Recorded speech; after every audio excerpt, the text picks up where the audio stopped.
Hi అండి. ఇవాళ ఒక చిన్న మాట, ఇవాళ ఒక చిన్న మంచి మాట గురించి చెప్పుకుందామండి. జనరల్గా అంటుంటారు కదా, ఎవరైనా ఆశీర్వదించిన అక్షంతలు కింద పడితే తొక్కకూడదు, వాటిని ఎవరో తిరగని ప్రదేశంలో పడవేయాలి అంటుంటారు కదా. దాని వెనక పరమార్థం ఏంటంటే, మన కర్మలన్నీ చెడు కానీ మంచి కానీ మన తల మీదే ఉంటాయి అంటండి. బ్రహ్మ మన నుదుటి రాతను రాసినప్పుడే అవి మన తల మీదకి వస్తాయంట. అప్పుడు ధర్మాత్ములైన వాళ్ళు, పెద్దవాళ్ళు, వాళ్ళు ఎంతో మంచి మనసుతో మనని ఆశీర్వదించడం మూలాన, అక్షంతలు వేసి ఆశీర్వదించడం మూలాన వాటిలో కొంతైనా, అంటే ఏదైనా చెడు కర్మ ఫలితాలు ఉన్నాయనుకోండి, వాటిల్లో కొంతైనా తగ్గుతుందని విశ్వాసం అండి.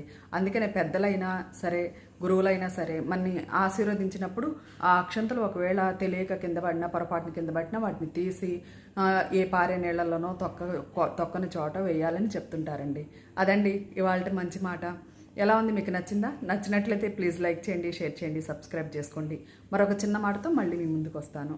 మీ నాని సుని.